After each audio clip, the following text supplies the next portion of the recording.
Au Salvador le 18 novembre prochain, Diane Lair est déterminée à défendre avec brio les couleurs de la France au concours de Miss Univers. Malheureusement pour la reine de beauté, un terrible imprévu a mis à mal toute son organisation comme elle l'a récemment rapporté sur Instagram.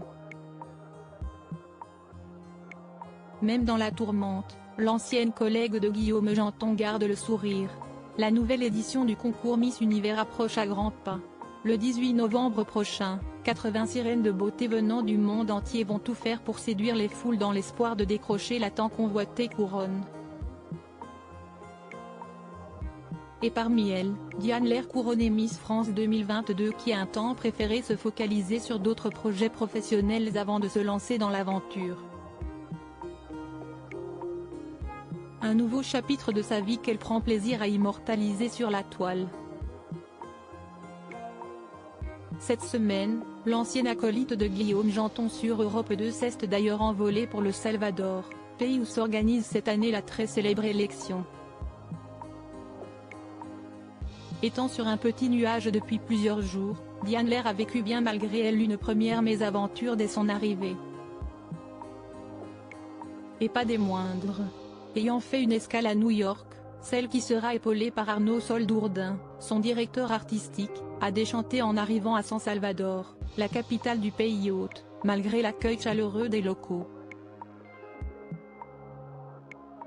Et pour cause, la pétillante brune avait emporté avec elle pas moins de 8 bagages.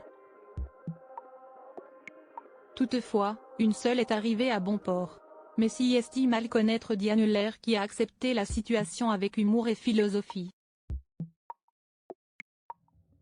Si est une fois arrivée dans son hôtel qu'elle a tout expliqué sur Instagram à sa fidèle communauté qui attendait d'avoir de ses nouvelles. Je dois vous dire quelque chose, si est une histoire amusante. En France, on m'appelle Miss Catastrophe, a indiqué en anglais l'ancienne protégée de Sylvie Tellier tout en arborant fièrement son écharpe officielle. Si est arrivée une nouvelle fois parce que je pense que pour les 24 prochaines heures, ma plus belle tenue sera mon sourire car mes bagages sont perdus, a-t-elle lancé. L'occasion pour elle d'en dire davantage quand ce rebondissement de dernière minute. Ils sont restés à Houston. Je dois attendre. Normalement, ils sont censés arriver ce soir, je l'espère mais si rien n'arrive, j'espère qu'ils aimeront mon sourire parce que je n'ai rien d'autre à mettre pour les prochains jours, a ainsi conclut la jeune femme qui reste optimiste en toutes circonstances. Nul doute qu'elle pourra compter sur quelques concurrentes bienveillantes pour lui prêter des affaires le temps qu'elle retrouve les siennes. Affaire à suivre.